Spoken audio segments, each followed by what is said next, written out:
अस्सलाम वालेकुम मेरे समझदार पाकिस्तानियों, मेरा नाम रेहान तारिक है और आप मेरा यूट्यूब चैनल और फेसबुक पेज देख रहा है। करोड़ा दरूद आका दो जहां नबी मेहरबान मोहम्मद मुस्तफ़ा सल्लल्लाहु अलैहि वसल्लम पर।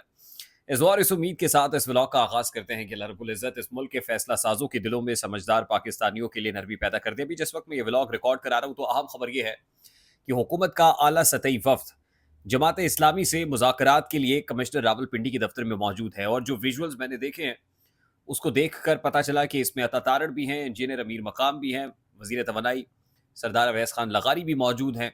ये आला सतही वफ्द है जिसके अंदर इंटीरियर मिनिस्टर भी मौजूद हैं और जमात इस्लामी का वफ्द दूसरी तरफ कमिश्नर रावलपिंडी के ऑफिस में बैठा हुआ है। कॉन्फ्रेंस रूम में मुज़ाकरात हो रहे हैं और कोई बड़ा ब्रेक थ्रू भी एक्सपेक्ट किया जा रहा है। यानी हो सकता है कि अब से कुछ ही देर में एक बड़ी प्रेस कॉन्फ्रेंस भी आ जाए और बताया जाए कि जमात इस्लामी और हुकूमत के मुज़ाकरात कामयाब हो गए हैं।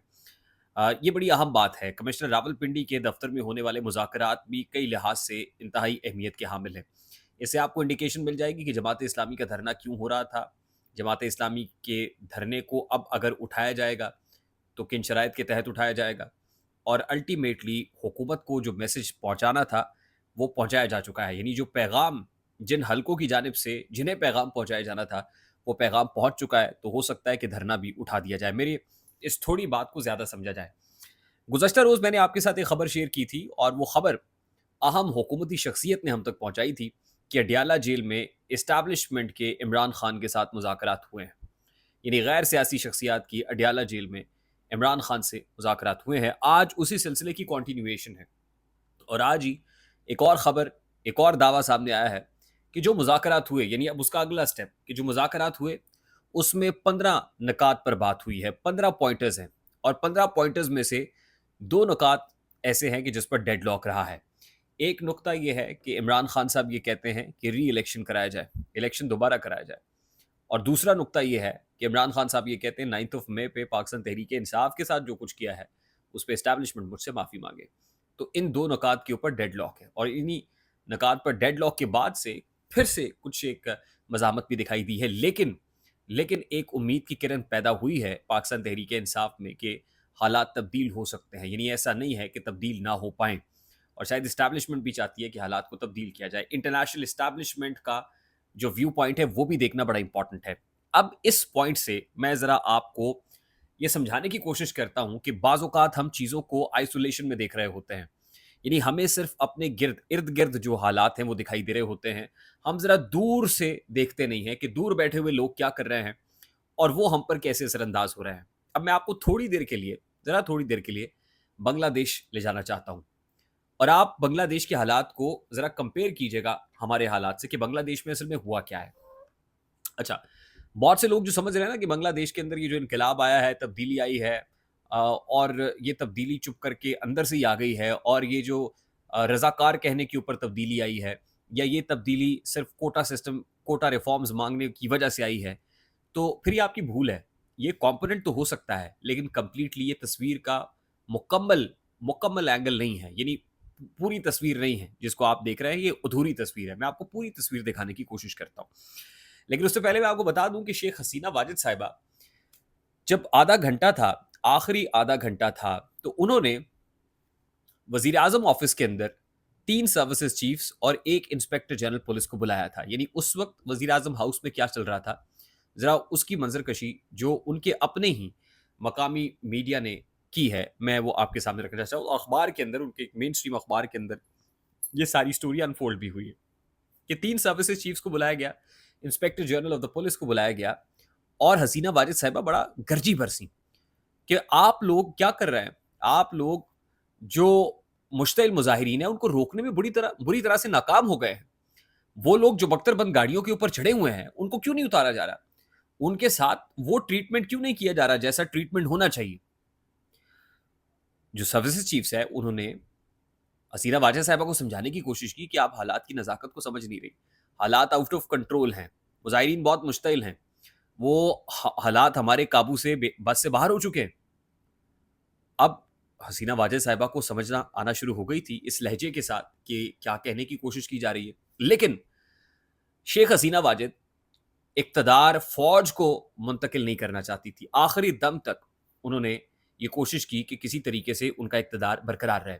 अच्छा, दरिए असना جو سروسز چیفز موجود تھے انہوں نے حسینہ واجد صاحبہ کی فیملی کو قائل کرنے کی کوشش کی اور ان کو سمجھانے کی کوشش کی گئی کہ آپ ان کے بیٹے کو پرٹیکولرلی فون کال میں لائی گئی اور بتایا گیا کہ آپ کی جو والدہ ہے ان کی جان خطرے میں ہے.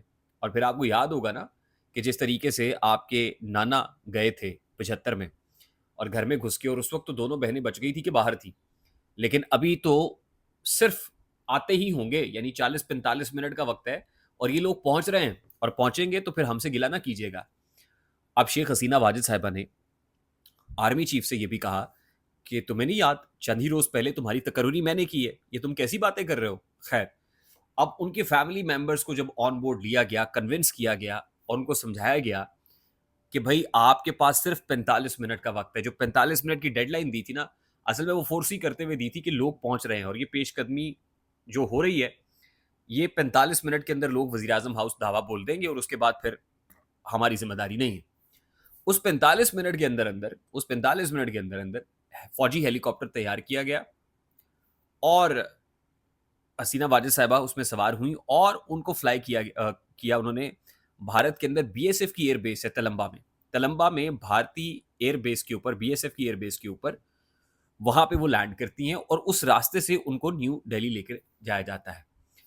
یہ ساری سچویشن بنی. اسی دوران ان کے بیٹے نے اپنی والدہ کو کنونس کیا کہ وہ ریزگنیشن دے دیں, یعنی ان کے بیٹے کے کنونس کرنے پہ, قائل کرنے پہ والدہ نے ریزگنیشن دیا, اپنی بہن کو ساتھ لیا اور فلائی کر گئی. اچھا, اب اس ساری سچویشن میں جو لوگ یہ سمجھ رہے ہیں کہ صرف رضاکار کہنے پر یا کوٹا سسٹم کی وجہ سے یہ کچھ ہوا, اس ساری سچویشن سے 2.5-3 ہفتے پہلے تقریباً 16-17 جولائی کو شیخ حسینہ واجد صاحبہ جو تیستا ریور پروجیکٹ ہے اس کے لیے چین کا دورہ کرتی ہیں, اور چین کے دورے کے دوران ان کو اتنا گرم جوشی سے ان کا استقبال نہیں کیا جاتا, وارملی ویلکم نہیں کیا جاتا. وہ دیکھ لیتی ہیں کہ چین کے تیور کچھ اچھے نہیں ہیں اور چین کا جو تقاضا جو کیا جا رہا ہے وہ کچھ ٹھیک نہیں اور ٹریٹمنٹ ٹھیک نہیں ہے. وہ چین کا جو دورہ ہے وہ ادھورا چھوڑ کر واپس آتی ہیں اور وہ جو $1 ارب کا پروجیکٹ ہوتا ہے تیستا ریور پروجیکٹ کا, وہ کہتی ہیں کہ بھارت کے کیونکہ کچھ سیکیورٹی خدشات ہیں اس ریجن کے اندر, تو ہم یہ پروجیکٹ چین کو نہیں دے رہے بلکہ یہ پروجیکٹ بھارت مکمل کرے گا. یعنی نریندر مودی کے ساتھ دوستی کو وہ ادھورا نہیں چھوڑتی, مکمل کرتی ہیں. بھارت کے ساتھ بھارت نواز جو پالیسی ہے اس پہ عمل درآمد کرتے ہوئے, اور بھارت کہتا ہے کہ اور بھارت کو ویسے بھی چین کا اثر و رسوخ جو ساؤتھ ایشین ریجن میں بڑھ رہا ہے وہ ویسے ہی کھٹکتا ہے.